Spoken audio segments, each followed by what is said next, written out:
Hey guys, बहुत बहुत स्वागत है एजुकेशन हब पे। क्या सीबी सिलेक्शन आपका हुआ है? पैसा मांगा जा रहा है। सीबी सिलेक्शन क्या होता है? जिसका सीबी सिलेक्शन होता है क्या उसका इंटरव्यू भी होता है?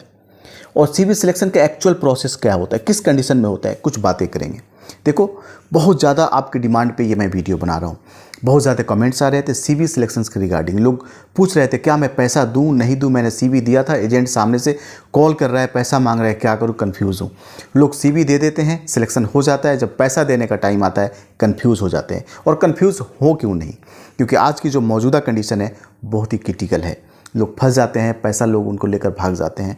हार्ड अर्न मनी होता है, पैसा इतना आसान नहीं होता है, बहुत ही दर्द होता है किसी का पैसा जाता है तो। और मैं बहुत सारी जो वीडियो मैं बनाता हूँ, मेरी कोशिश यही होती है कि आप फंसो नहीं कहीं, किसी broker, third party, second party के चक्कर में नहीं आओ, डायरेक्ट काम कराओ।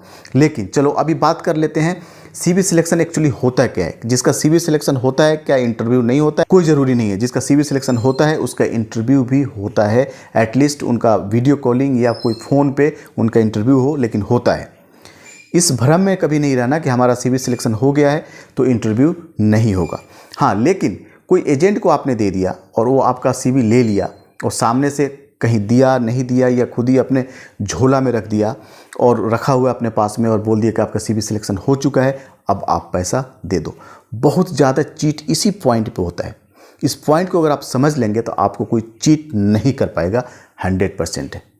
वो पॉइंट क्या है कि सामने से आप ट्रैक नहीं कर पाएंगे। वो बोलेगा नहीं, मैं ऑफिस में जमा कर दिया था, आपका सीबी सिलेक्शन हो चुका है, आप पैसा जमा कीजिए, इसके बाद आप मेडिकल कराइए और वीज़ा स्टैम्प हो जाएगा।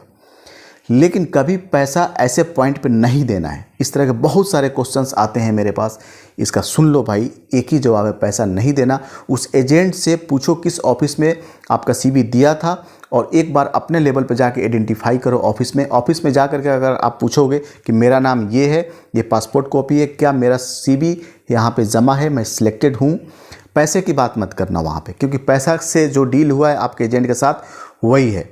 ऑफिस में सिर्फ आप इतना कंफर्म कर लो क्या आपका सीबी यहाँ पे जमा हुआ है या नहीं हुआ है। अगर एजेंट बोलता है मैं नहीं बताऊँगा, गुस्सा करता है कि नहीं ऐसे नहीं होता है, तो इमीडिएट आप समझ जाओ कि आपके साथ कुछ गलत हो रहा है, आप निकल जाओ वहाँ से। ठीक है, आगे बिल्कुल सोचो ही नहीं, क्योंकि अगर जेन्युइन एजेंट होगा तुरंत बोलेगा जाओ इस ऑफिस में पता कर लो मैं सीबी जमा किया हूँ कि नहीं किया हूँ, आप जाके देख लीजिए। तो इस तरीके से आप इसको समझ सकते हैं, जज कर सकते हैं हमें क्या करना चाहिए। गाइज, अब बात कर लेते हैं सीबी सिलेक्शन कितने तरह के होते हैं।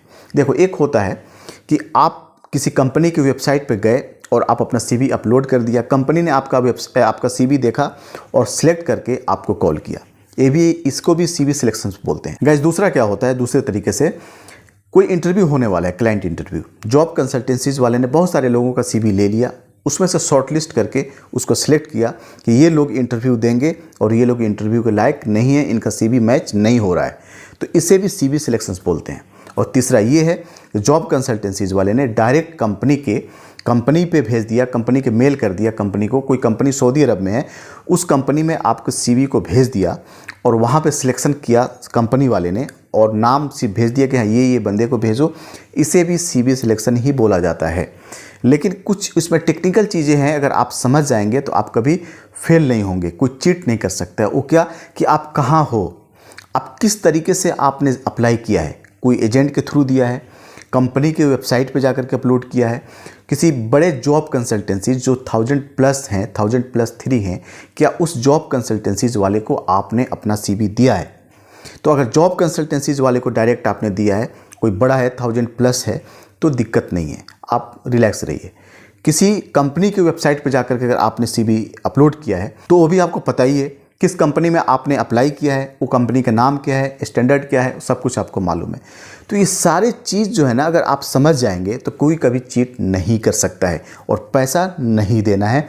स्पेशली जो रोड एजेंट है, जो रोड ब्रोकर है, उसे तो देना ही नहीं है जब तक कि आप अपने लेवल पे उसे वेरीफाई नहीं कर सकते हो। गाइज, पूरा कमेंट बॉक्स मेरा इन्हीं सब सवालों से भरा रहता है, एक एक करके मैं सबका जवाब नहीं दे पाता हूँ, लेकिन मैं पढ़ता हूँ, जो रिलेटेड कुछ क्वेश्चंस होते हैं जो सबका सिमिलर होता है, उस टॉपिक को मैं उठाता हूँ, उस पर एक वीडियो बना देता हूँ। यही हमारा तरीका है काम करने का। तो कभी भी सीबी सिलेक्शंस का जो मैं तरीका बता दिया, क्या होता है, प्रोसेस बता दिया, और पैसा देना है नहीं देना है, कब देना है, जब तक कि आप वेरीफाई नहीं कर लेते हो। और हाँ, एक चीज़ और, हमेशा ध्यान रखना, सीवी सिलेक्शन अगर कोई कंपनी में होती है आपकी तो इंटरव्यू जरूर लेंगे, वीडियो कॉलिंग के थ्रू, फ़ोन के थ्रू, कॉलिंग के थ्रू, लेकिन इंटरव्यू जरूर लेंगे।